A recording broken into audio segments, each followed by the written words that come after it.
Welcome to Let's Get It, the Atheist Roundtable. That was terrible.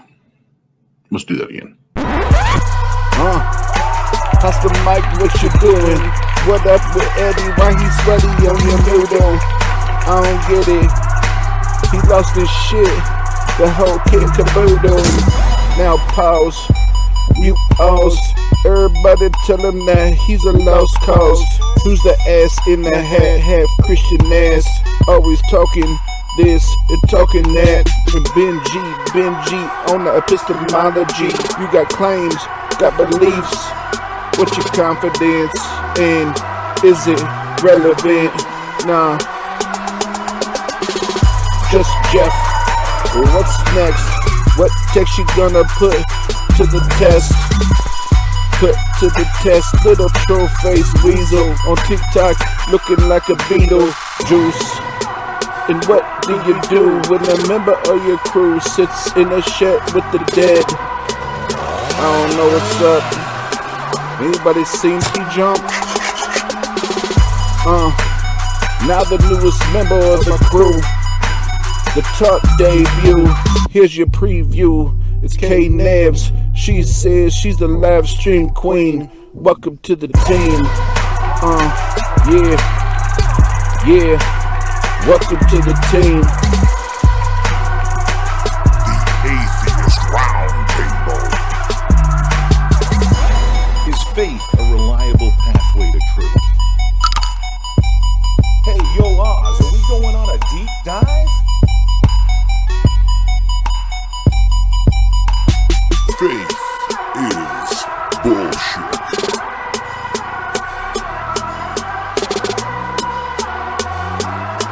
Jesus in the morning.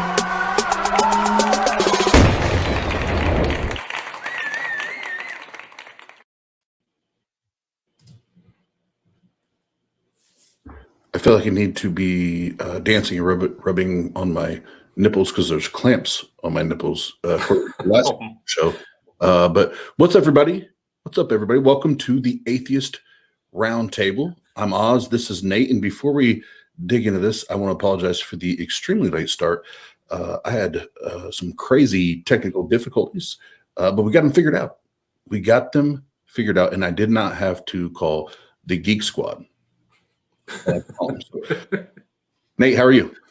I'm good. Anytime you start a stream talking about nipple clamps and tassels, I mean, you know it's going to be good. So, absolutely, and yes, Pasta Mike, absolutely. That was the. You're being generous. That was the 2001 TART intro, but. Yeah, that was I don't know. Well, actually, I know Pasta Mike and I have talked about this in the past. There's not very many things that frustrate me now at almost 40 years old, like unexpected technical issues or difficulties. I literally will go from 0, not to 100, but to 1 million in about a second, and I'm ready to throw the damn computer out the window. But you didn't, and we made it. So I didn't, and I learned some things. I learned a little something about some somethings on a computer, and now I know sheet about the computers. And shout out to Adam Bowen. Nobody here knows that name. He was the guy that kind of taught me the ropes in the recording studios. And I was like, you know what? I remember something like this happening. And I just winged it. I was like, I'm going to do this, this, and this on memory. And I told Nate that, and all of a sudden the shit worked. I was like, so shout out Adam Bowen. If you ever hear this, you done learned me something. But we've, since the tournament, we've had, it's been a little softer on the schedule. Because we weren't really planning or scheduling anything and really putting our focus there. But if you go check the calendar on the website, there's some good shit coming up ahead here. And we're going to kick back into full gear, so to speak. But Nate, what's been going on with you, man? Definitely been busy, especially personal life, March is a really busy month for me. I have 3 birthdays. My 2 sons and then my fiance all have birthdays in March. So I thought you the meant fact you that have I'm birthdays. Okay. what's that? I don't celebrate like 6 birthdays for myself in March, but yeah, it's like have one, 2 weeks later, have another, 2 weeks later, have another. So the fact that I'm even able to provide content is a plus for me during March. So April should ramp up for us. So I feel good about it. Is it really the birthdays or is it the tournament? So a little of both, because that tournament, man, that was what you were on longer than I was, but that was like 6-7 hours of on stream time. Well, yeah, that and then Plus combined all the prep.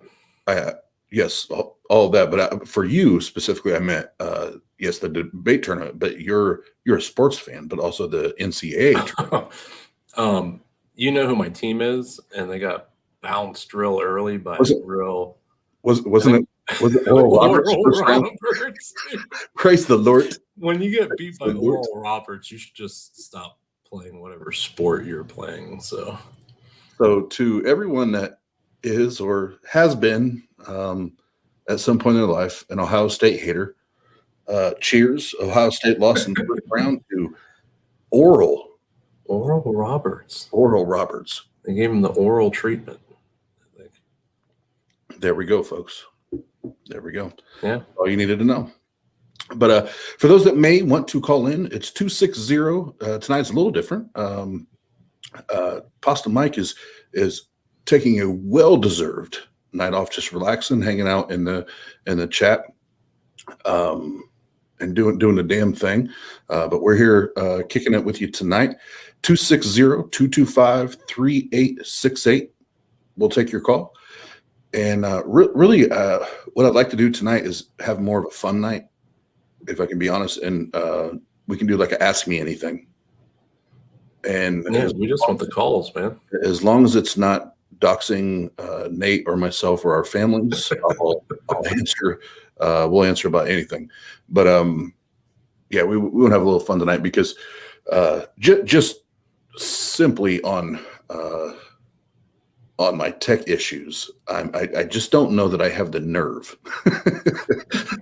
Well, you don't want to precept to start things off. Too much bullshit tonight, but we can still have fun. So we can do a AMA, Ask Me Anything, or Ask Nate Anything, and we'll have some fun with it. And more than likely, if you call in with a precept tonight, we're probably just gonna bullshit with you. We're not actually gonna do an argument. But Nate, you had sent a link out about a little something to do with the Passover and how certain people should or shouldn't eat certain things, and when certain people eat certain things, certain other people get a little pissed off about it, and maybe even get a little passive aggressive. A little Passover aggressive. A little Passover aggressive about it. What was it? What was it you were sharing? So I was just flipping around and I noticed there was some buzz on Twitter regarding a Christian. Oh, we got a call. We got a call. Call from CT. To accept, press 1. To send a voice. Hello, caller. This is CT. CT, like which CT? I go by the cunt traditionalist, and I'm predisposed right now. I'm a predisposalist. I'm predisposed, and sometimes I like to get a little frisky, if you don't mind. Can I get frisky? You know, that sounds like a great question for Nate. So, Nate, do you want to take that? Do I need my paper? Yes. Does he have paper and a line? Does he have a line out the middle of the paper and on? Okay. On one side of the paper, I want you to draw several little small penises. Lots of little tiny miniature penises with balls as well. Okay. Try and get the balls in there. Okay. On the left side, right? Yes, on the left side, because we're going to do the penises on the left side. Now, on the right Okay. side, I want you to draw a very detailed photo quality drawing of Jesus' face. Oh boy. Okay. I'm not the artist, so I'll do my best. And I want you to try, I want you to try and intertwine the small little miniature penises in with Jesus' face, because that's how you prove God is real. I'm working on this. Yeah, give me a second. Mm-hmm. You want photo quality, right? Okay. Mm-hmm. All right, just a second here. And This is going to be really, what really photo denomination quality. of what denomination are you? Non-denominational. I'm not in Okay. a denomination. Okay. Mhm. And what's that lady out there with you? What's her name? The lesbian. What? I have no idea who you're talking about. Is it Oz? Oh, Oz, yeah.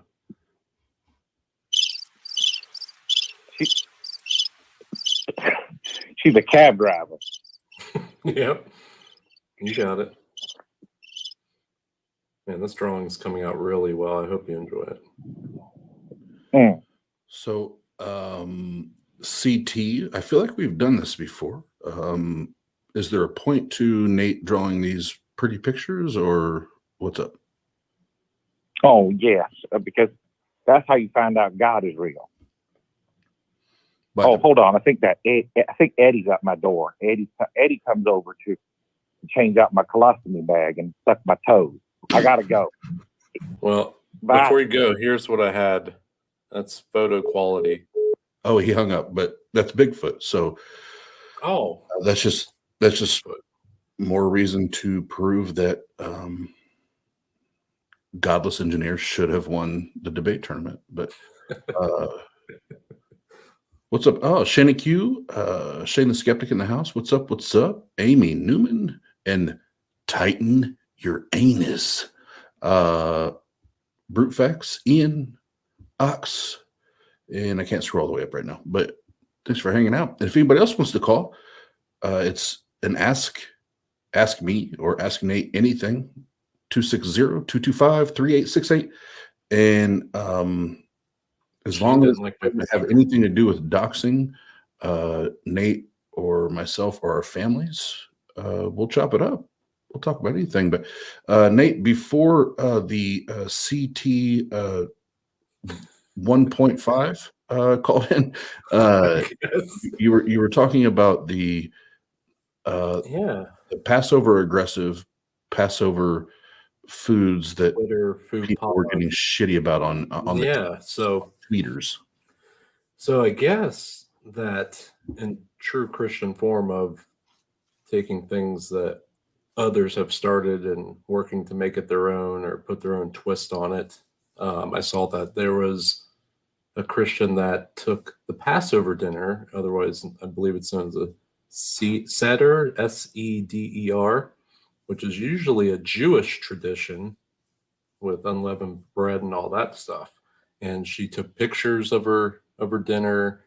So they're doing this in representation of Jesus being the one that allowed the Passover, all that kind of stuff. And the Jews got upset, not because they're working to take over that tradition that they've got, but because she used bread that was actual bread and not unleavened bread.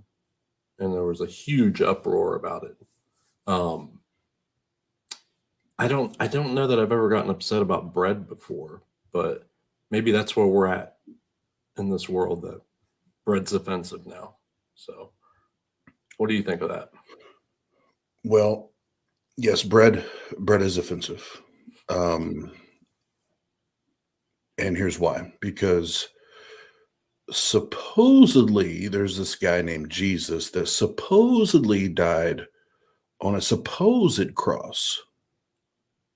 And beforehand, he said that you will eat my flesh and drink my blood. And the representation of his flesh was, guess what? Unleavened bread?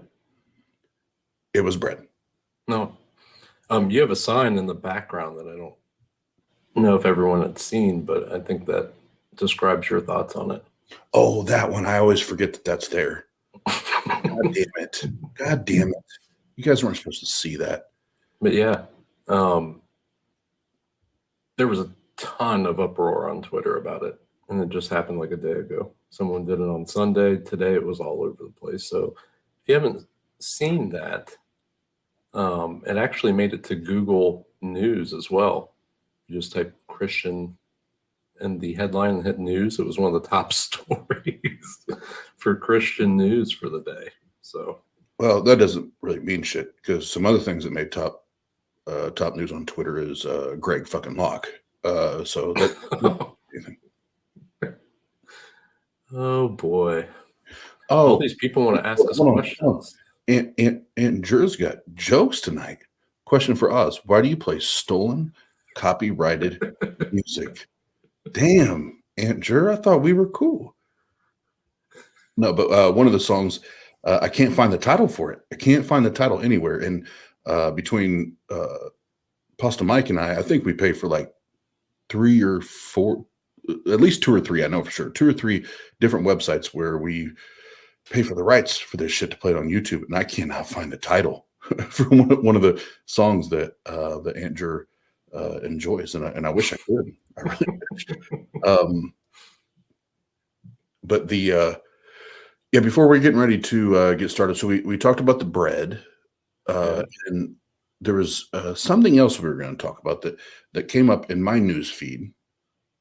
Just random came up on my news feed, and then the same verse, but with a different image, came up on Twitter.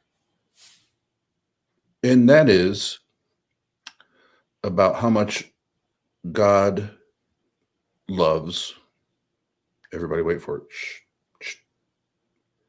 God loves foreskin.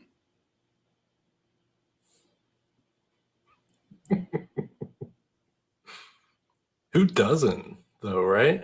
I don't love foreskin. I don't either. That was a question for the chat.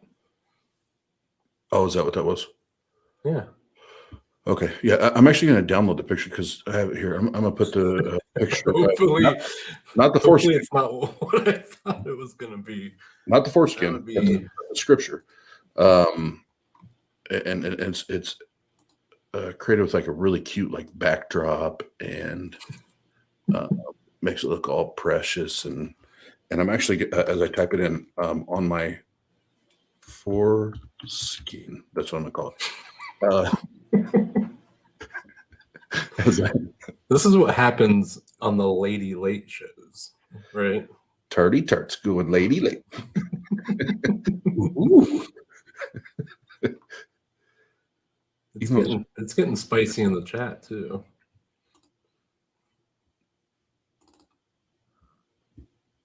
Yeah, so here we go. At a lodging place. Oh, hold on. Let's get it right. Let's get it right here. Let's get it right. At a lodging place on the way, the Lord met Moses and was about to kill him. But his wife took a flint knife, cut off her son's foreskin, and touched Moses' feet with it. Surely you are a bridegroom of blood to me, she said. So the Lord let her be.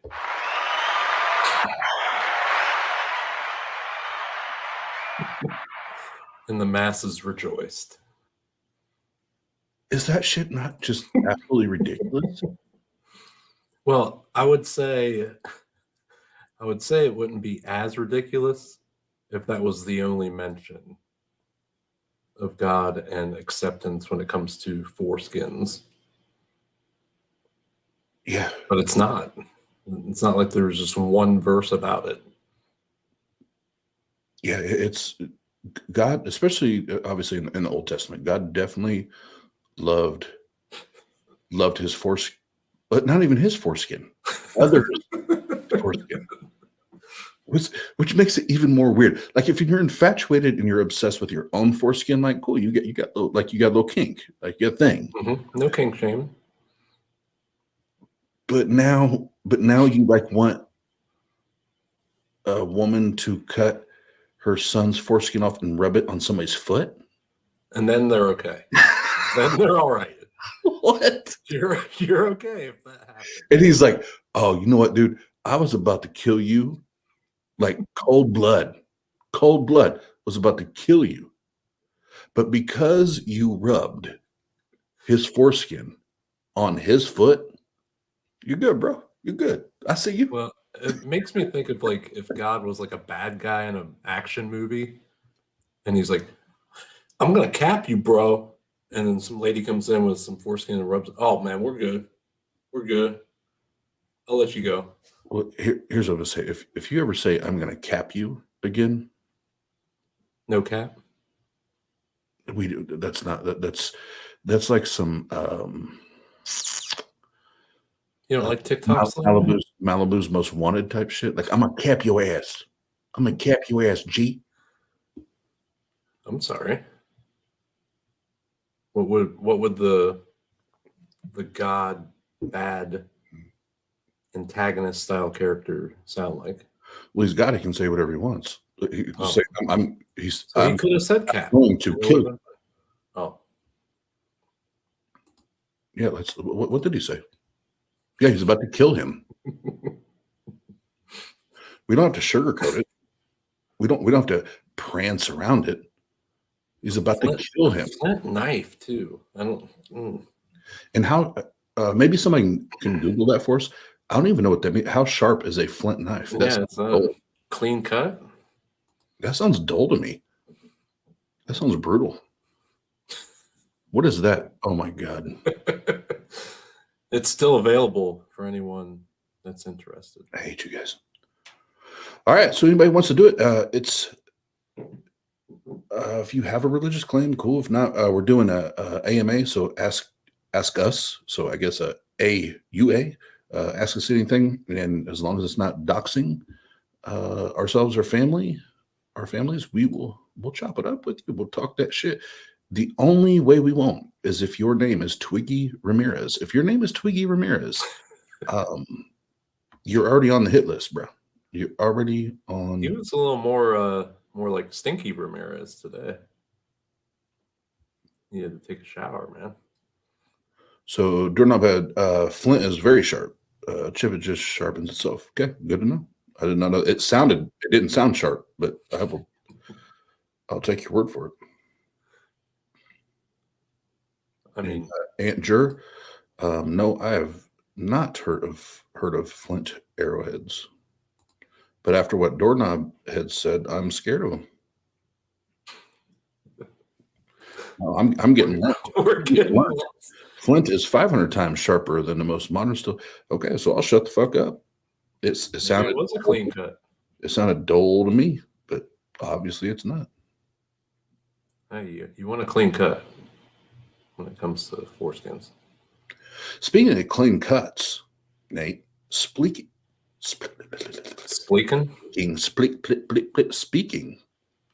of clean cuts, I heard that Pasta Mike just shot a new episode of his pizza this weekend. Did you hear that? I think I did. I think he said he was preparing it to be delivered on normalizing atheism on YouTube. Does that sound accurate? So, well, part of it did. Is he preparing it like a dinner, or is he editing it? I was playing some word games there, but thanks for calling it out. Okay, you're welcome. So Pasta Mike is editing the newest edition of Atheist Pizza, and he launched his own channel. What, about 2 weeks ago? I think it is now. Mhm. And if you have not checked it out and subscribed and started following Nate, where the fuck do they find him? Where do they find them? Normalizing atheism? Yeah. Just search normalizing atheism on your YouTubes.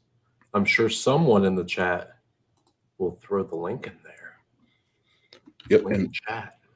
yep, and I know some people are getting on that. And while they're doing that, I'm going to do a little something. Uh-oh. If we can slow the calls down, though, that would be helpful for us to be able to get some of the side banter. I thought a late night and just saying we're doing an Ask Me Anything would open it up. But I guess people are scared to know about you, Nate. Or you. No, I think it's you. Possible. Very possible. Ooh. Look at that sexy channel. So there it is. We have a couple shows there, and I know because of the width of the screen I have to deal with, it's gonna be limited. But for just launching it a week and a half, 2 weeks ago, Puss is off to a great start. Normalizing Atheism, 49 subscribers, and guys, let's make sure we go there and hit that subscribe button, because there's going to be some badass content on this channel. So make sure you do it. And if you are someone that wants to be a part of it, go check out the Atheist Pizza episodes that he has on there. And he does have another one coming up with Jim Benton, probably in the next 24, 48 hours. If you'd like to be a part of that style of conversation, you can email Pasta at thepastamike@gmail.com. And yeah, you'll see it's a great time. And yes, we talk about beliefs on TART. We talk about beliefs on normalizing atheism, but it is normalizing atheism on that channel, and that theists and atheists can chop it up, have a good time, and still challenge beliefs. So if you've not checked it out, go do it. Subscribe immediately, like now. I've already done it. So I hope you weren't talking to me. Everybody else could have. And why is Twiggy always on here asking me to take my shirt off? I don't know. I don't understand. If I understood, then I would let you know. But I have no clue what he's doing. 260-225-3868 is the number. You can call us live. My phone's right here. It's Ask Us Anything. Like I said, I'm going to say it every time. As long as it doesn't involve doxing or exposing Nate, myself, or our families, we'll talk about whatever. Just call us. Even if you just want to tell us how stupid we are. Yeah, absolutely. We're here for you. Yeah, and you know, I was thinking, well, before all my technical issues happened tonight, I was thinking about People are missing the phone number, I think. Oh, There we go. Call from Shane. To accept, press 1. To send a voicemail, press 2. Shane, welcome to TART Live Call-In Show. What's up, man? What's going on? Am I live on the show now? You're live, brother. How are you? You're live. I'm doing pretty good. How you guys doing? Chilling. Glad I got past the tech issues, so I'm feeling good now. I'm good. I was thinking about not calling because I didn't want to waste up the time in case you guys had any theist callers, but I was watching and it just looked like no one was calling. So I thought, you know what? I think you believe in something I don't believe in. So ask me anything. I thought maybe I would ask you about this belief that you hold. Okay. I understand that you believe in objective morality. I'm still. Let's say this. I'm leaning that way. I'm more leaning that way than not. But I'm still researching and parceling through that. So why do you ask that? Okay, so well, I wanted to kind of like break down, because I know that you're not claiming that you know morality is subjective, but it sounds like you're leaning a little bit more toward believing that it is. Like you're not very confident in that belief, but you still hold some belief that morality can be objective. And I know that a lot of the people that you associate with are moral objectivists, so like that makes sense. Correct. But yeah, I guess I wanted to kind of okay, so I guess I kind of wanted to apply a little street epistemology, or at least some Socratic usage, maybe not entirely SC, and ask you, what exactly does objective morality, like what would it look like? Like, because since you're someone who isn't declaring that it exists, what would it look like if it did exist versus what would it look like if it wasn't objective? Can you try rephrasing that? I'm not sure. I'm not sure I understand that question. Okay, so since you believe in morality, but you're not necessarily convinced that it's objective, what do you think morality being objective would look like, as opposed to what morality would look like if it wasn't subjective? Do you think you would be able to tell the difference? If I think, say if it just changed, like if it's objective, if it became subjective tomorrow, or vice versa, if it's subjective today, it became objective tomorrow, what are some indicators that you think would help you be able to tell that it was? Yeah, if I think I'm understanding the way you're asking that question, what I would say is from an objective standpoint is we would agree that, or I hope we would agree that rape is wrong objectively. Child abuse. We subjectively agree that rape is wrong. Say it again? I said we subjectively agree that rape is wrong. Now, we agree on it for objective reasons. Like, it is objectively the case that raping someone causes them to suffer and that raping someone minimizes their pleasure, but it isn't an objective fact about the universe that we ought not cause suffering or we ought not minimize pleasure.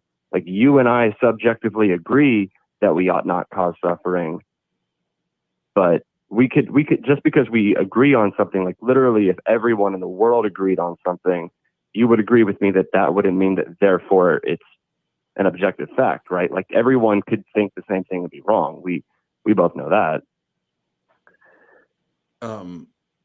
Well, so I guess I need to back up a step and get some clarity. So are you asserting that we cannot objectively, as a society or as humans, agree together objectively that rape is wrong? Is that what you're saying? So when you say, can we objectively agree, that's all right. Let me think about that. You could say it can objectively be the case that we agree, but what I'm saying is we operate off of the assumptions that we ought to survive and that we ought not cause suffering to others. And if I ought not cause suffering to others and rape causes suffering to others, it follows from that I ought not rape. But from my view, you have to begin with a subjective assumption that you ought not cause suffering. And because of the fact that we agree that we ought not cause suffering, since it is objectively the case that rape causes suffering, we can then say, therefore, you ought not rape. But because of the fact that that's dependent on a subjective assumption that we ought not cause suffering, I don't see how that could be an objective fact. I think I think there's too many words involved there. I think there's a more simplistic. You know what? way. That is true. Okay, so you know what? there are a lot of words, and we haven't even defined the most important two. So what to you does it mean for something to be objective or subjective? How would you define those terms? Say that again. How would you define objective and subjective? Subjective, for me personally, would be something that we would agree as, either a group or a society, whatever label you want to put on that collectively, we would consider this to be wrong or immoral or illegal, whatever term we want to put on it. Subjective would be, it's something where, like, let's say, stealing from a rich person, someone might say, well, that person needed to do that. And I'm like, well, no, I still think it's wrong, but you think it's right because you needed it, and so Okay. you see it that way, where that didn't really hurt anybody as far as like physical harm. But then when we look at it from a objective point of view, when we start talking about like whether it's child abuse, rape, those bigger issues, the more important issues, that's where the objective morality to me plays a bigger part. It's more important to me.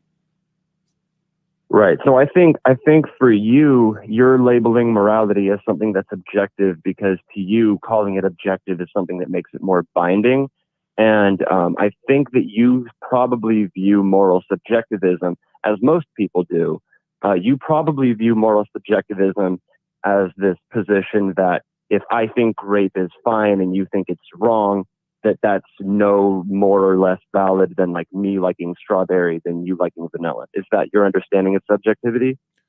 But see, I struggle with that, Shane, because trying to minimize rape down to strawberry and vanilla, to me is almost an insult to those that have been through the trauma. No, right. No, that's what I'm saying. So some people, that's the problem that a lot of people have with subjectivism. And I think that's what they think it is. I think that a lot of people think that if someone is a moral subjectivist, that person thinks that if someone decides rape is okay for them, then it's okay for them since that person subjectively decided so. But I'm a moral subjectivist, and I don't think that rape is ever okay. But I don't think that it never being okay necessarily means it has to therefore be objective. And I think that this probably becomes... I think what I'm finding is that we're looking at the words a little bit differently. So let me give you my definitions of objective and subjective so you could understand where I'm coming from and why I say morality is subjective. Because I think that while you might not agree with me that morality is subjective, you would at least find my view to be more understandable and more similar to your own. So I would define objective. Objective is existing independent of any minds causing or interpreting it. Subjective is that which is dependent on minds causing or interpreting it. Now, for me, when I look at morality, what's right, what's wrong, what we're really talking about in terms of right or wrong are what's the right way to increase pleasure, what's the wrong way to increase pleasure, what's the right way to minimize suffering. Now, doing something like assaulting somebody is obviously the wrong way to promote well-being, flourishing, pleasure. It is the wrong way to minimize suffering. So that's what makes it wrong. I think that we all operate with these subjective assumptions that we ought to do that which increases human flourishing. And if you begin with that subjective ought, you can add all of these descriptive, objective is statements in it. So I ought not do that which turns this into a bad conversation. Insulting you for no reason turns this into a bad conversation. Therefore, I ought not do that. So I think that's how morality works. And for me, the reason morality can't be objective is because morality seems to be dependent on suffering or pleasure. I cannot think of an example of something moral or immoral that isn't to do with pleasure or suffering. And since those things are subjective, if there's the foundation for morality, I don't see how we get away from morality being based on the subjective experience of pain and pleasure. But Shane, wouldn't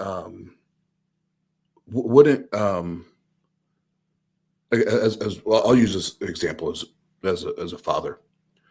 Wouldn't child molestation be objectively wrong and disgusting no matter what?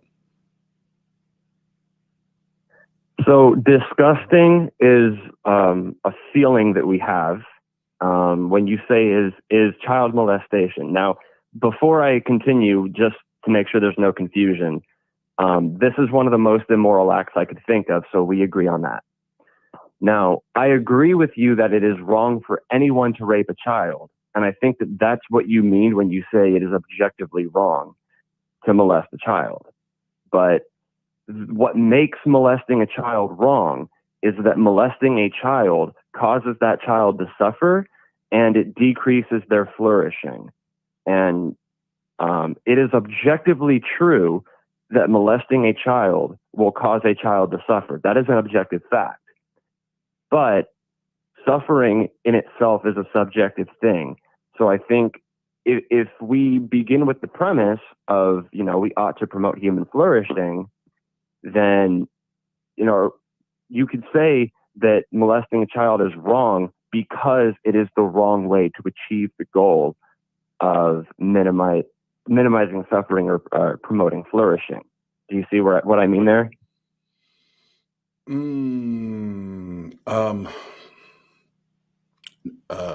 No, I don't, because okay. This is so I'll say this, and let's we can try to find a different topic to nail the same thing down, because there's a few people in the chat that aren't necessarily comfortable with this conversation. I want to make sure that makes sense. And also, if you get another caller, like you've had me on the show, so like feel free to let me go if anyone does call either. Nope, you're good. I got my phone right here, but I want to make sure that we're respecting the people in the chat, because I know these are sensitive topics. Yeah, no, that makes sense. Let's just use the word assault for like punch or something if you want to use an example. Or move on entirely is fine. Yeah. So I guess to take a different direction is just like you said, assaulting. When I say assaulting, punching somebody or slapping somebody or something like that, and try to take it to a different direction. To me, there will always be the subjective point of views, but we still have to, as a society, for us to grow together and continue to get better, and to understand each other. There have to be our objective, what do we call them, morals or truths or connections. We have to have those things there. If not, everybody's operating on their own their own pattern, or their own what's the word I want? Opinion, I guess. Yeah, they're doing their own thing, right? And so now we have this completely disjointed group of people, a society, or neighborhood, or whatever it is, and that's just going to bring forth more problems for us. Again, objectively, we need to have objective. We need to have those objective morals or standards where it's like, yes, this is right and this is wrong. We need to have that. So when you say we need to have objective morality, if we could have subjective morality that was binding, that everyone agreed to, don't you think that in practice that works the same? Because I think that, and maybe I'm not really articulating myself very well, because I certainly don't think that society should operate in this way where everyone gets to completely decide their own morals and everyone is just right if they feel like they are. I feel like if we're going to put, like laws or rules down in practice, the justification for the law is that, you know, you having the right to assault me minimizes suffering. If we have a world in which people can just punch each other in the face and get away with it, then obviously that's not the best kind of world. That's not the kind of world that we want to live in. Now, if we have a rule where you don't do, you know, if we have a rule where you can't punch someone in the face and we're in court arguing, well, why should this be legal? Why should this be illegal? I think it can all be deduced down to, does that cause unnecessary suffering? Punching someone in the face? Yeah. Okay, well, we ought to promote human flourishing. Punching you in the face is the wrong way to achieve that goal. Therefore, I ought not do that. I'm not saying that it's subjective in the sense that everybody gets to pick whatever they want. It's subjective in that the very root, the very ground, the very beginning of why anything could be moral or immoral is suffering or pleasure. Would you agree with me on that point, that anything that's moral or immoral is related to suffering or flourishing? If we're going on basic definitions, I could align with that just on a basic principle without including any other terms. Yes, I could align with that. But okay, so if you agree with me on that morality pertains to pleasure and I'm sorry. Well, instead of pleasure, people get the wrong sense of the word pleasure, so I'll use the word flourishing because it's you know, better for conveying what I mean. But if we're using pleasure and suffering as like the standard for our morality, and pleasure and suffering are dependent on minds causing them, and that which is dependent on a mind causing it is subjective, it seems that you're still using the same kind of moral framework and metaethical framework that I'm using. We're just defining it differently in the end, because you and I would agree that punching someone in the face should be illegal. It should be wrong. But what if you're acting in subjective, your subjective will, and it brings you pleasure, then for the other party, subjectively causes them harm. Is that still good? No, you can say that the pleasure that somebody experiences from doing a bad thing is good because they experience it as good.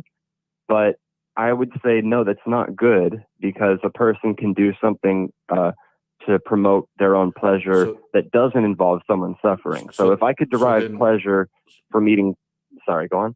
So then outside of their framework, then let's say it was just because it's the three of us here. Nate was that person. Then and he did that, and he received pleasure from something that somebody else saw as, you know, a deterrent or a negative. But you and I objectively see it from a different point of view and both agree that no, that's not okay. What, like, who's wrong, who's right, what, like, whose opinion trumps who's logical? So if we're trying to figure out who's right and who's wrong in regard to whether something was moral or immoral, you know, let's say Nate does something and he thinks it's fine, and you and I are going, okay, this is not fine. Then I think what we ought to do is we ought to demonstrate to Nate that, for one, you know, he values his own well-being, that his well-being is affected by the well-being of others.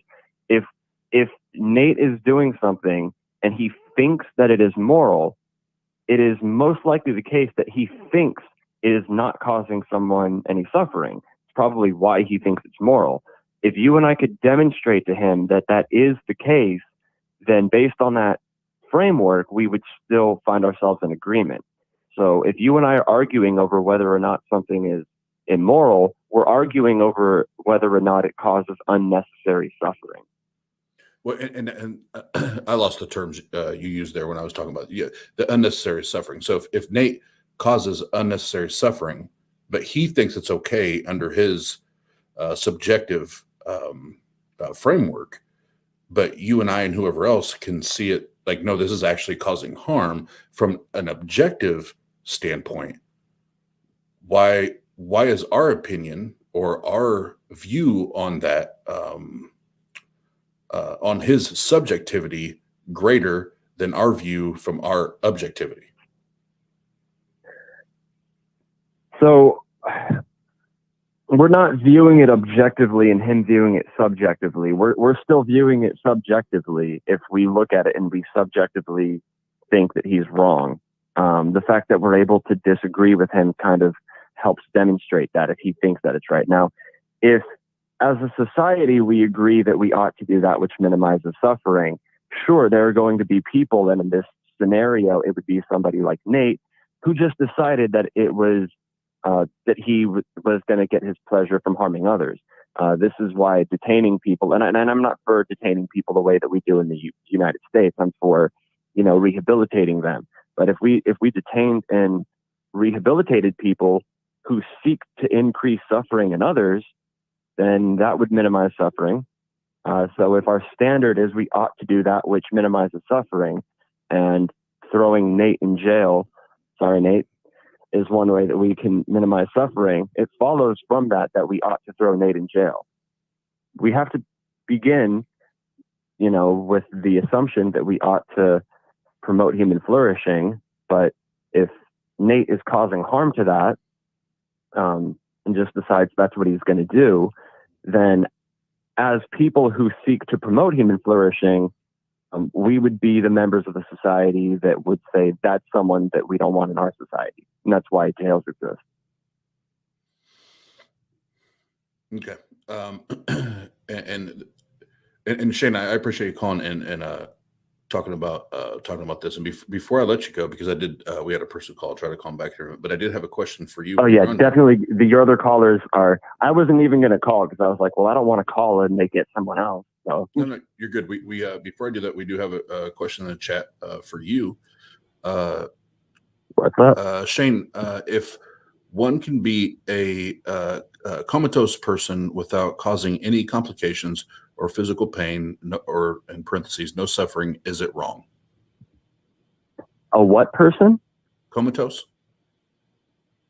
Comatose? I'm sorry, I don't think I know what that is. Someone in a coma. Oh, if someone wanted to be in a coma?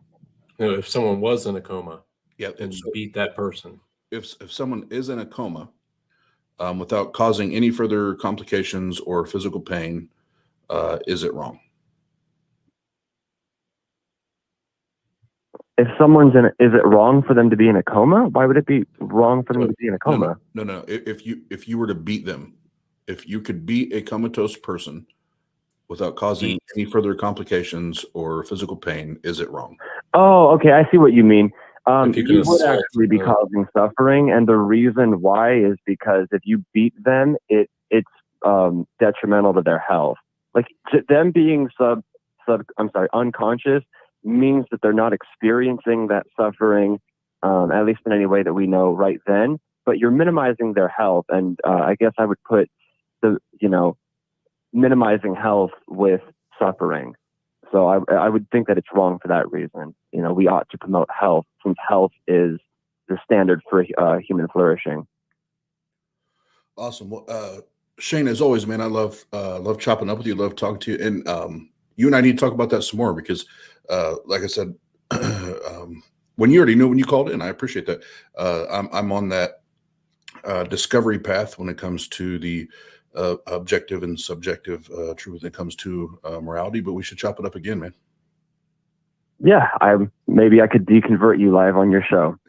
All right, man. You guys have a good show. I'm going to get back to the live chat, so I'll see anyone who said anything about how sexy I sound or anything in the past few minutes. If anyone's hoping, I'll see. Appreciate you, brother. All right, guys. Take care. I'm just upset that I got thrown in jail. So I just want to say, ladies and gentlemen, boys and girls of all ages, we have the return of Sean Alexandre. Welcome back, man. Welcome back. Good to see you, man. Good to see you.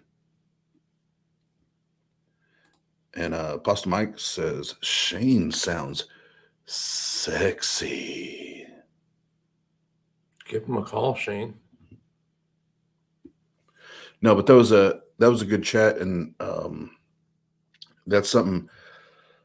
Nate, I don't know if you've dug into in all that yet. It's taken me 2 years now to start to dig into the moral objectivity, subjectivity, yada yada yada. And I don't know if you'll ever dig into. You may never be interested in it, and if you don't, it doesn't matter. So it's not like I'm putting you on a point, but that's something that in the last 6 months, I want to say, or so, that I've started to put a little bit of time into reading and studying, and it's difficult, man. It's a difficult position to try to determine, especially when I think, and now this is going to be anecdotal, but specifically for someone coming out of Christianity, because we're used to this God, that's the standards, and he's the standard of the morals, and yada yada yada. And I'll let you follow up on that, but real quick, anybody before we do wrap up, 260-225-3868. We're doing an Ask Us Anything call tonight because we got started like 2 hours later than we wanted to, but call in. Yeah, we can chop it up, have fun, we can talk serious, whatever. But yeah, Nate, objective, subjective morality, if you have anything to say there, feel free. I haven't gotten into that a ton. I just have always focused on just trying to be the best person I can be.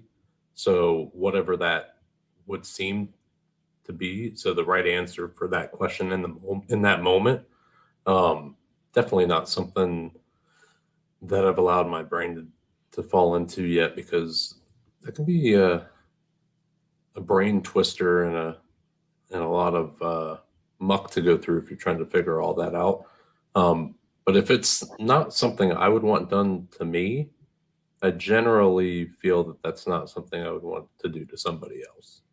So, yeah, and I kind of fall into if there isn't consent for something, regardless of what that is, whether it's stealing or punching or killing, if that consent isn't there, and I think T-Jumps brought this one up, the lack of consent is what really makes it something that's immoral. And so,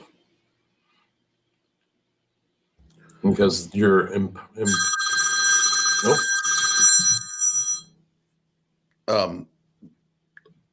you know what? This is my buddy calling. He is not calling about the show, but we're about to put him on. All right. Call from Dylan Lloyd. Oh, he is calling the line. Press 1 to send a voicemail. 2.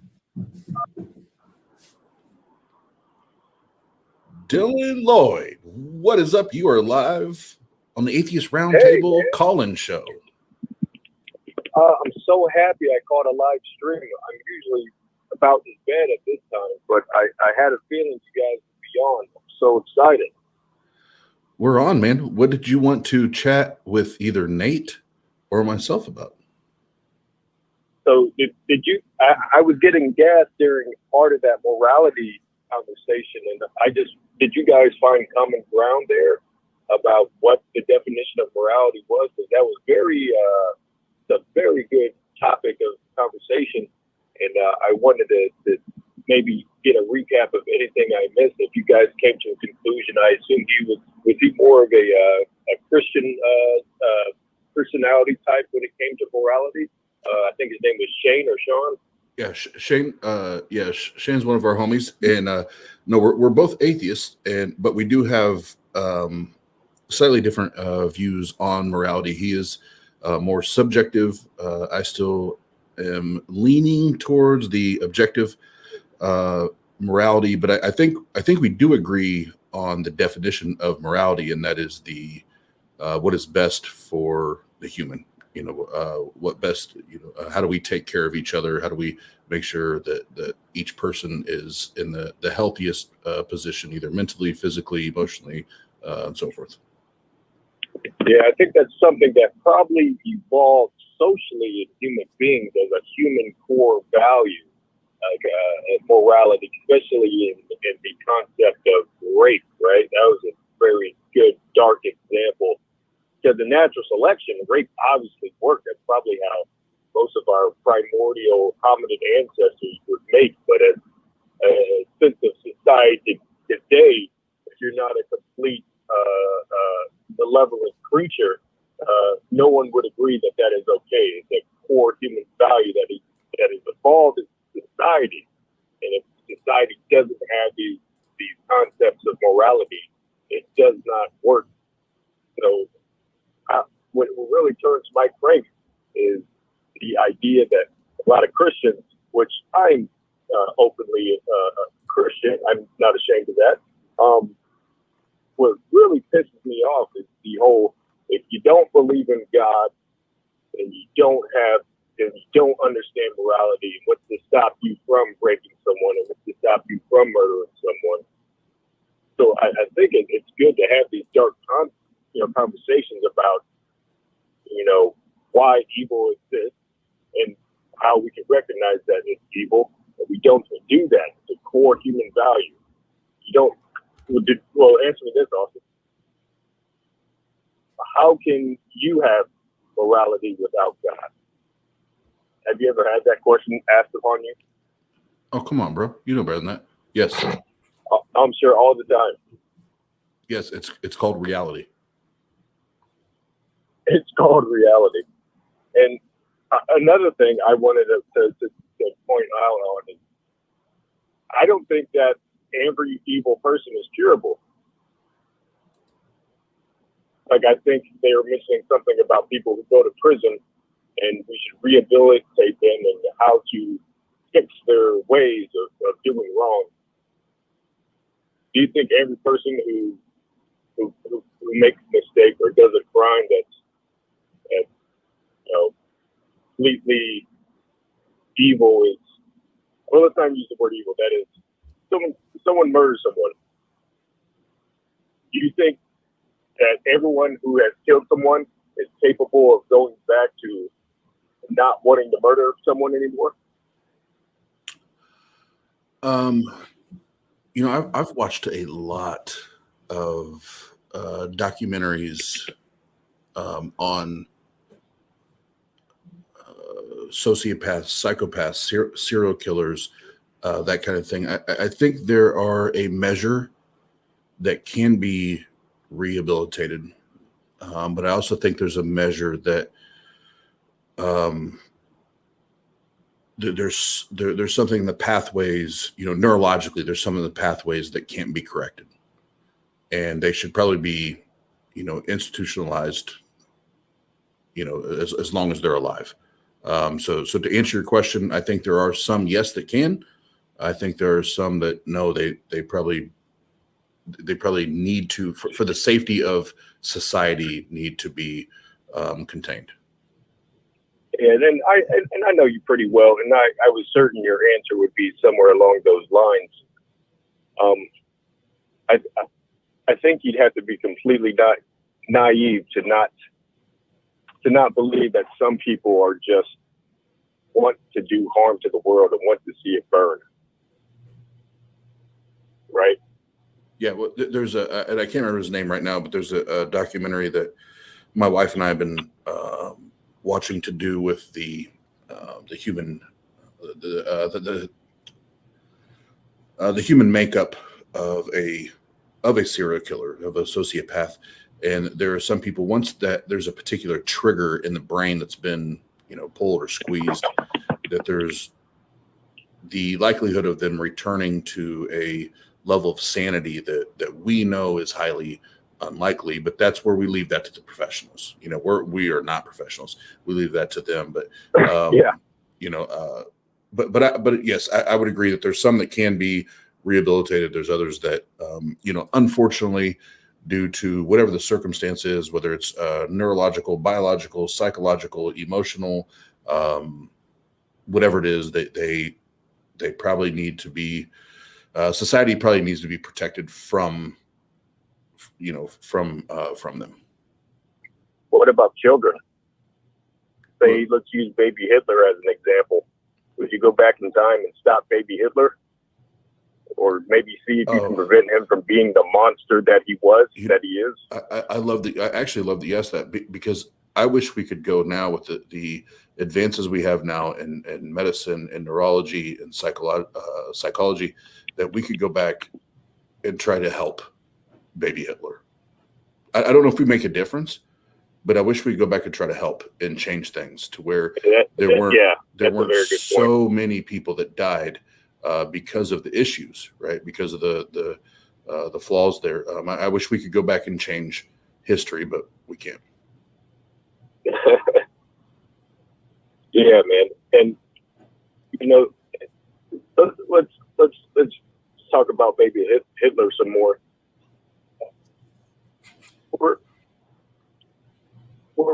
We're at a point in medical science and psychology where it's tenfold, thousandsfold more advanced, literate in the literature of mental health than it was, even 30 years ago, 50 years ago, tremendously. Shit, even 10 years ago. Even 10 years ago, yeah, exactly. I just want to say my opinion on it. I don't know if baby Hitler if that was like a genetic influence or a genetic prone of being capable of doing what he did. It's even scarier to think, is any human being capable of doing something like that? I don't think so. I think some people are just born monsters, just evil born or created. I think probably a bit of both, especially there's a lot of literature on things like that about, in your childhood, how important that is, especially even in infancy, how much that can influence that. Yeah, I'm not a.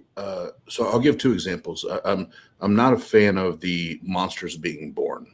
Just like I'm not a fan when people, as a businessman, people tell me that leaders are born. Leaders aren't born. Leaders are made.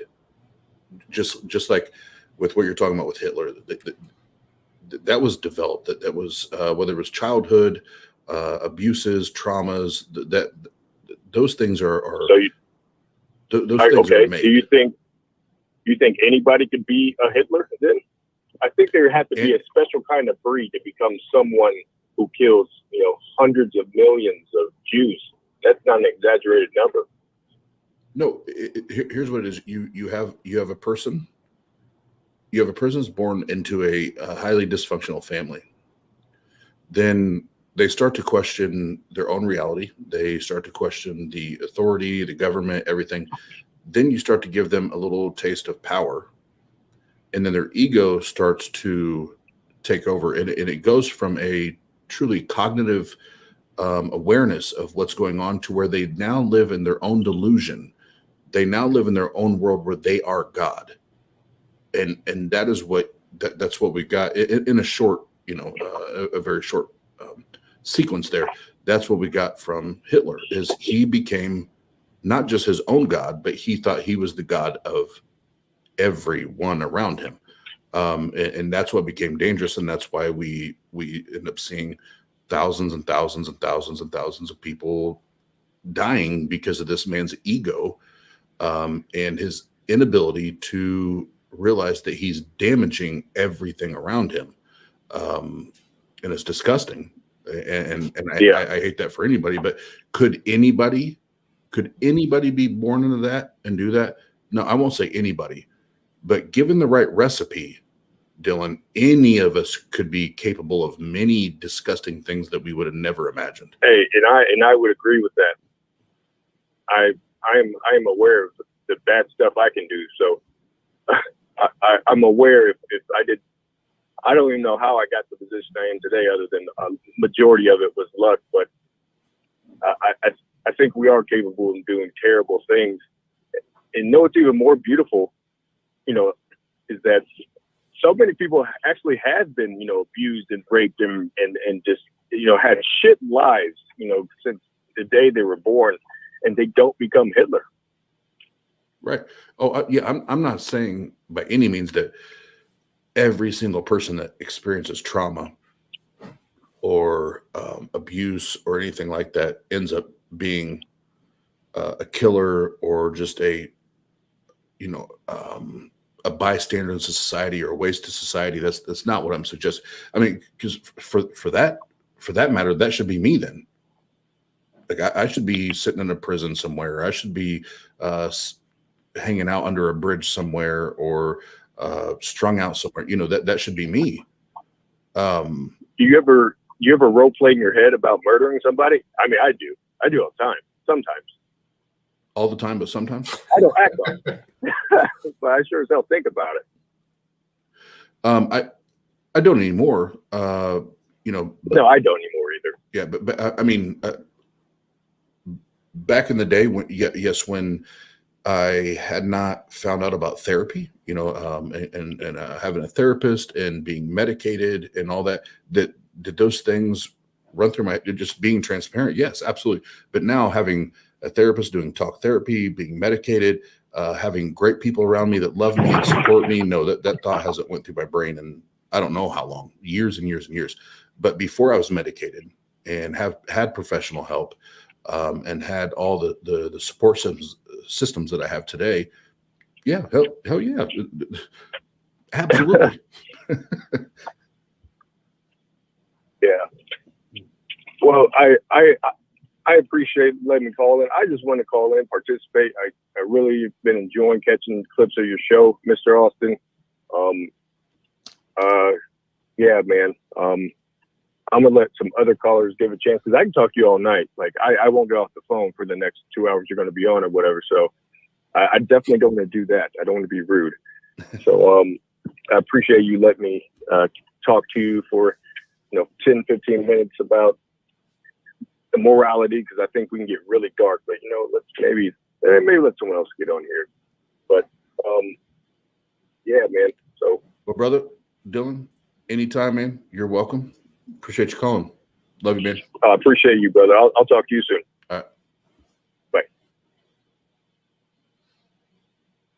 So Dylan, for those that don't know, he still is leans toward the theist side, but he did an episode with me, I want to say about a month ago. We did a ozone show together, and he said it on there, so I don't mind sharing it. But he and I, back in my dark days when I was coming out of my divorce and exiting religion and everything, and found myself in a psych ward here in the city that he and I live in. That's where we met. And Dylan's a great guy, man. He's a great guy, been a great friend. And the first YouTube channel that I tried to start when right before Pasta Mike and I met was with Dylan, the guy that just called in. So it's it's fun that things come full circle. But Dylan is a great guy. We just I'm just trying to convince him that God ain't real. But I agree with what you were saying. Like certain recipes, certain scenarios, whether it's genetics or your environment or different things that have happened to you, whatever that case is, if you mix the right things together, whatever version of that person is, like you can get that person to the darkest level of that, what they could be, but you could also have the complete opposite and make them the best person they could be. And that kind of goes back to doing what we can as people for others, the way that we would want to be treated or what we feel would be something that would help them compared to hurt them. So being mindful of that can also help avoid the potential of something like that happening again. So yeah, it's well, if you think about it, what we talked about earlier with the advances and the progressions we've made in mental health and neurology and yada yada, all that. Maybe, I'm not saying we would have, but maybe we could have jumped in front of that. Maybe we could have jumped in front of it, because it wasn't up till just the last 5 to 10 years. I remember when I first got my diagnosis as bipolar, that I was terrified. I was terrified to tell anyone about that diagnosis, family, friends, whatever. And now it's becoming normal. Like we are normalizing mental health, just like we're trying to normalize atheism. We're normalizing mental health. And I love it. I'm passionate about it. And we're, here's a side plug, coming up on the 24th of April, we have a episode with Shannon Q, Jenna Belk, Dave Warnock, and then Derek Lambert. And it's all about leaving religion. And leaving religion, what does it mean for your mental health? How does it impact your mental health? So be there, do that. But I often think about that, and that's my thing when I watch a lot of these documentaries and all that, is where could have these individuals landed in their life, and what could have happened had they had, first of all, access to and been able to benefit from the right psychological help, having a therapist, a psychiatrist, or whatever. Who knows?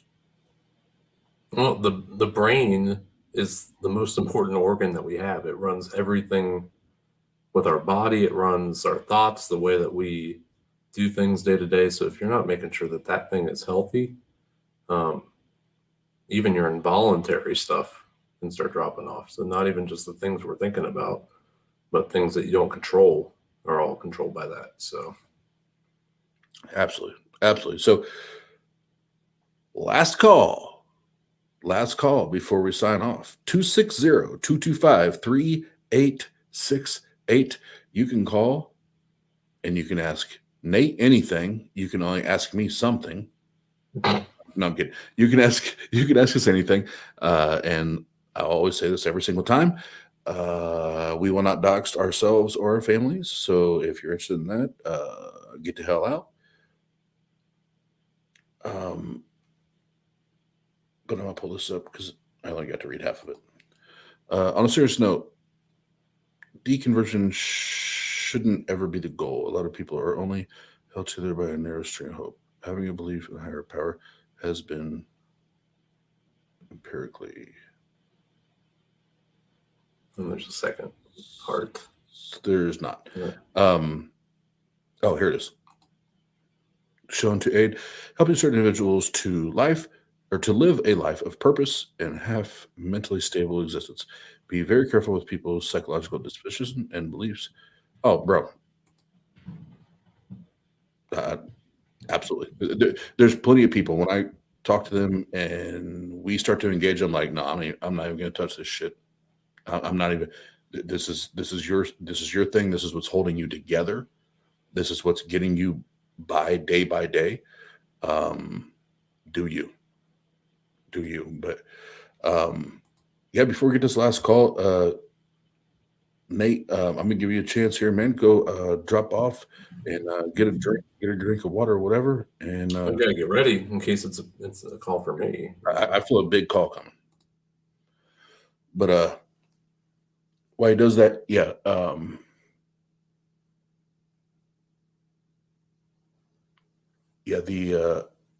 placebo effect is very real. I do agree with that.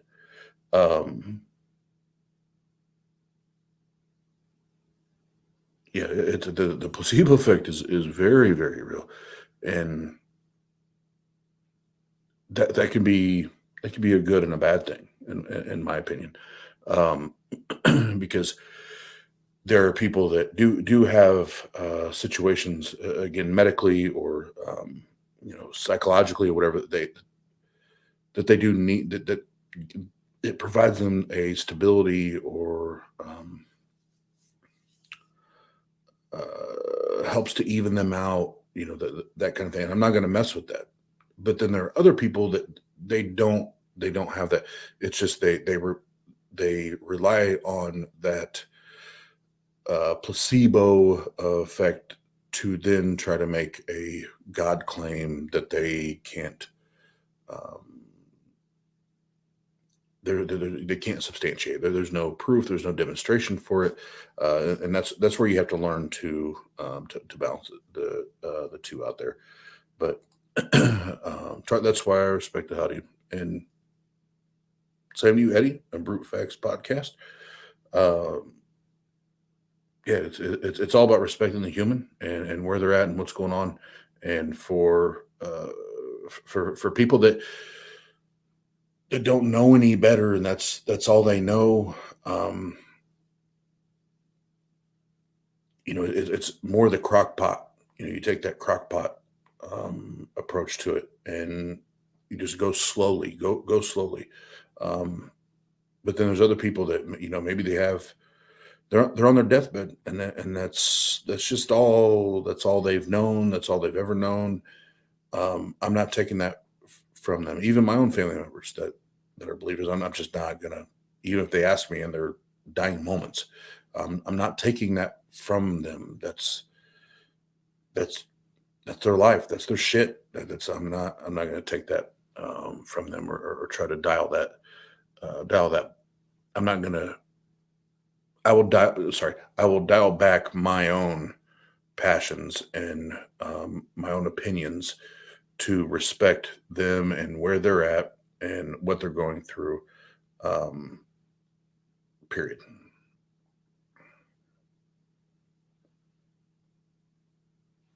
Oh, and here we go.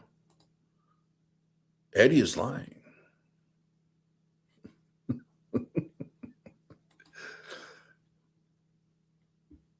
No, but so far so good. Oh, and I think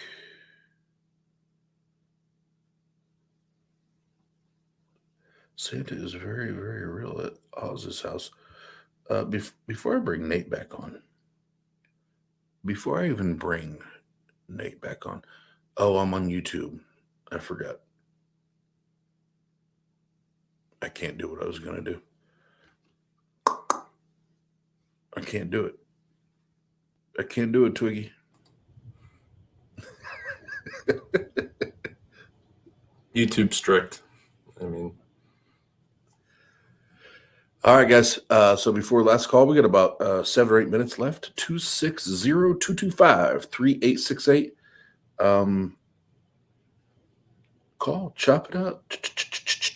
Chop it up.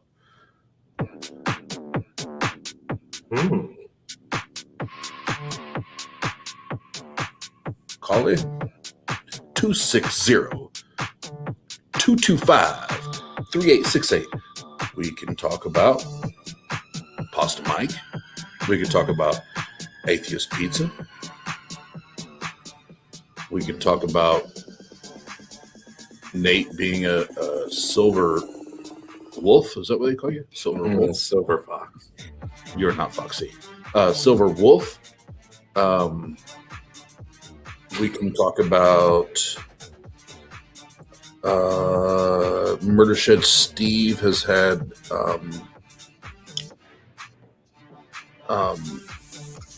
like kidney stones and bladder stones all at once. We can talk about how Just Jeff is still crying about losing the debate tournament.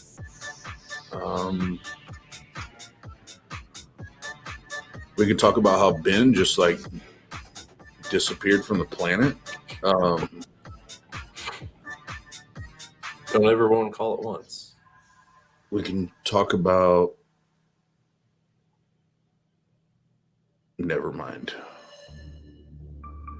I almost went there. But I saved it. I'll save that one for later. I don't even know what Twiggy's comment means. Twiggy, are you? Are you sure? Are we sure? Is anybody sure that Twiki isn't like on methamphetamines right now? I would hope not. Let's just say I would have a long discussion with Mr. Twiggy. He was Mr. Tweaky Ramirez.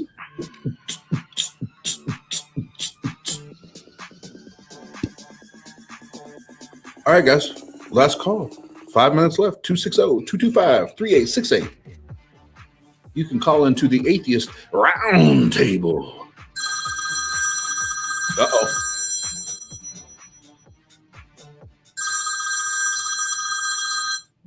Call from Grumps. To accept, press 1. To send a didn't hear the name. voicemail, press 2. I didn't either. Hello, What's up, caller? Who's calling? this is Grumps. What's up, Grumpy Grump? Oh, Grumps. Not a whole lot's going on.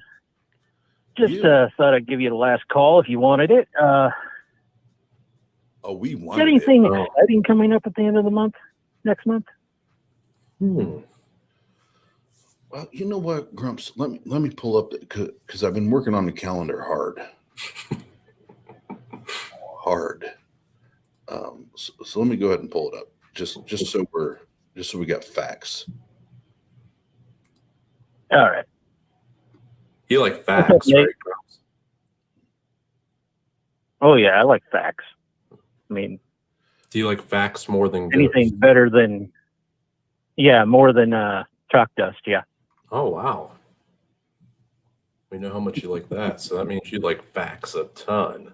All right. So technically, this is the end of the month. So we did. Well, next month, man.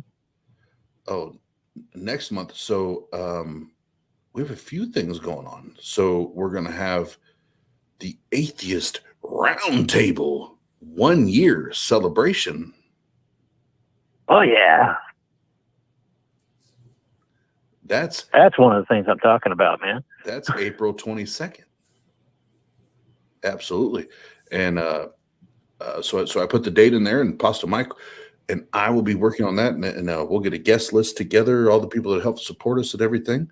We'll do that damn thing. And then on the 24th, we're going to have the mental health show that we talked about. And on the 25th will be the Turn Up Show, where we have all the brand new atheist content creators on YouTube, again, back at the Atheist Roundtable. Yeah, and that one's the one I'm looking forward to a lot to see. Yeah, that one's what fun. do you guys do to give everybody that's up and coming a little bit of blast out there? I mean, that's been helping out a lot of them. Oh, good. I'm glad to hear that. Yeah, because I put an email out a little bit after. I probably should have waited a little longer, but I put an email to gauge it. But I hope they do. I hope they benefit from it, because it's as far as normalizing atheism, and I know Pasta is behind that 100%. That's what we want to do. And can you believe it? It's almost been a year since you guys started this. Oh man, I'll tell you when I was working on the working on the thumbnail for it, I was like, this is like, I feel like we just started this shit like 2 weeks ago. But I know I've said this before, and I'm going to say it again. The community that's built up around this show, it has really been helpful to me and many other people, and we really appreciate it. And we hope we can tell you that a lot more in the months and years to come. Nope, we appreciate it. And Grumps, as far as the Atheist Roundtable is concerned, the OG and the CEO of Mods, we appreciate you and all your support. You're the motherfucking man. Hey, thanks, man. Absolutely. I'm not going to keep you on because I know you need to get your beauty rest there, man. I'm already beautiful, but Nate. Oh, I did have one more question. Your Mrs. Oz asked a question you never answered. Oh, what was it? What happened to those lovely drape shirts you used to wear? Again, I'm always transparent. I've put on about 10 pounds of COVID weight. Them motherfuckers don't fit no more. I hear that, man. It's not just the camera, Grumps. He actually did put the weight on. It was actually about, I say 10 pounds because I've met halfway. So I put on about 20 pounds during COVID. And I've already lost 10 of it. So I'm on my way and I'm feeling better. And as soon as I can put those grandma sofa linens back on my bodies and look sexy, you'll see it. All right, man. You and Nate take care and give pasta hell for me, please. Absolutely. Always, man. All right. Appreciate Take care, y'all. You too. I think we have a little get together this weekend, don't we? With a few folks. Is that this weekend? With GE and you and me, and that is this weekend. Damn. So if anyone liked the first round, we will be having a second round. Yeah, dude, I've had so much going on Of whiskey, scotch, and cigars, and the shenanigans that follow. Give me 1 second, I'll pop it up there. Featuring Godless Engineer as well. No, 1 second, I'll pop that up there because I've been so crazy here in the Oz household that I forgot. Cool. That's what I wanted. That is not what I wanted. God, Austin, God damn it. Mr. Dave Warnock will be joining us again as well, correct? Oh, there. As far as original, unless he's not available, Mr. Warnock will be on every episode. There it is. So we have the TART Live Show, whiskey, scotch, and cigars. And this time we have Nate, Captain Dadpool, Godless Engineer. He's like pumped to be a part of it. Dave Warnock, and then that fucker named Oz. So we're gonna have the champ on. Would this technically be his first stream with us since becoming the champ? Yep, and he has a debate coming up. Ooh. Look at that belt. Oh, it's so sexy. It's so sexy. Even Godless Engineer is sexy when he wears it. Yeah, and he's a well, never mind. We love you, GE. We love you, man. Oh, thanks for that. Thanks for hanging out, Ian. Yeah, we went late tonight, and you'll never know when we might pop up. It might be 5 a.m. like we did 2 months ago, or it might be 1 a.m. Eastern Standard Time. Aunt Jur, I'm so sorry. If you asked a question earlier, I totally missed it and trying to do everything else. Oh, that's not it. Yeah. What a perfect time to answer my question about whiskey, scotch, and bourbon. And I'm going to stream up and see if I can find it.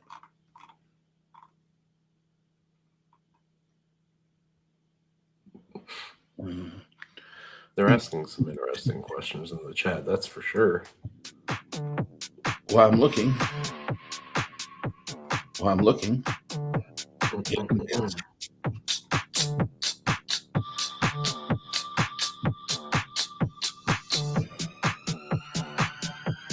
trying, Aunt Jur, I promise. Oh, here it is. Everybody. Important question. What is the difference between whiskey and scotch? And let's throw bourbon in there too. Go ahead, Nate. I'm not an aficionado when it comes to that stuff. I just like drinking all of them. Scotch more than the other two, but usually whiskey is goes down a little easier for me. But I like Scotch too. So what, Jer?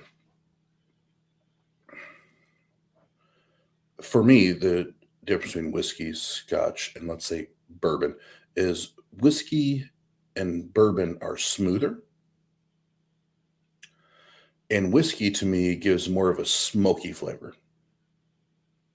Personally, I know other people say bourbon. But here's what you will learn if you tune in to Normalizing Atheism with the next episode of Atheist Pizza with Jim Bitton, is this is what he'll show you. What a smooth transition that was. How to like rub your glass all over your nose to understand how good whiskey or Scotch or bourbon is. And I didn't even do it. I didn't even do it justice. You'll see it, but you'll know that. So check out Pasta Mike at Normalizing Atheism, and you'll get a whole lesson from Jim Benton on how to distinguish what's good, what's great, and what's shit.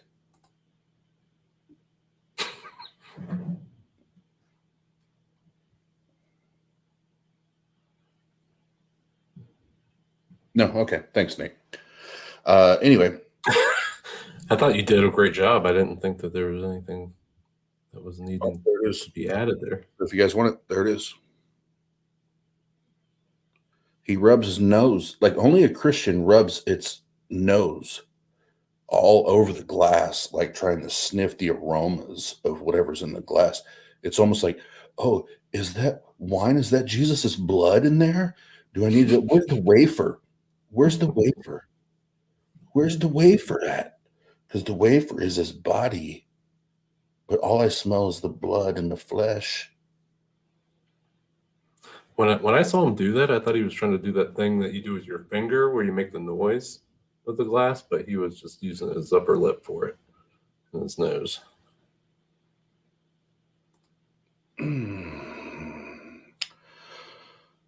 So we're down to the last call. We're over last call.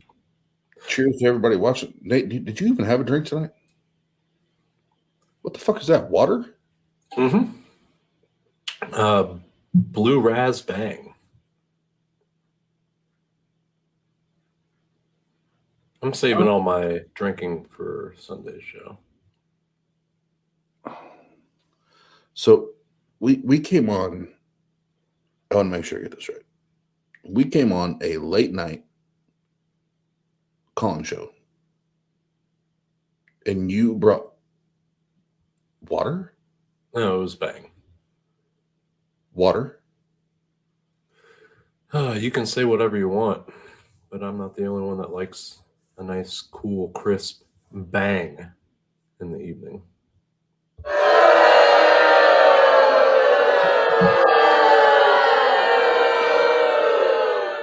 You disappointed everybody. Sorry.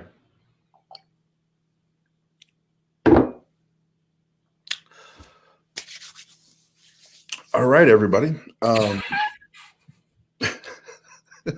So if I was Christian, that water would turn into wine, right?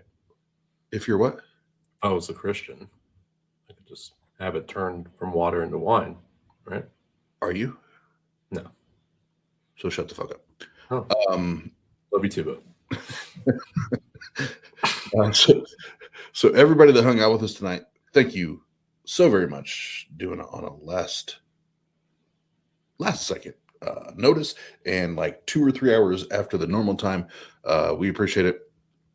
And Nate, anything you want to say before we sign off, man? Looking forward to this weekend. Looking forward to April. Feel like we're gonna have a lot of fantastic shows and events set up. So keep watching. Yeah, we got some good stuff coming up, and we'll get into that at a later time. But before we do sign off, I want everybody to remember one thing. At a lodging place on the way, the Lord met Moses and was about to kill him. But his wife took a flint knife, cut off her son, her little boy. I want everybody to pause and think about this. This mommy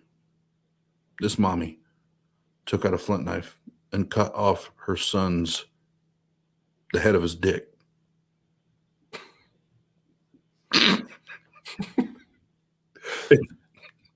I have a question. Are those Moses's feet in the picture? That's his wife. Oh.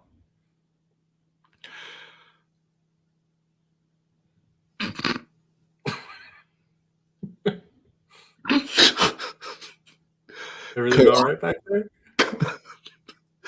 Cut off her son's foreskin and touched his daddy's feet with it. Surely you are a bridegroom of blood to me, she said. So the Lord thy God let him live. Because he was like, cool, I love foreskins. I just love foreskins. That's such a beautiful verse. I just love foreskins. Just rolls off the tongue, you know. Yeah. So again, one last time, go check out Pasta Mike at where, Nate? Normalizing atheism. Normalizing YouTubes. Atheism on the YouTubes. Go do it. And if you want to be a part of Atheist Pizza, you email Pasta Mike at thepastamike@gmail.com. And we'll make it happen.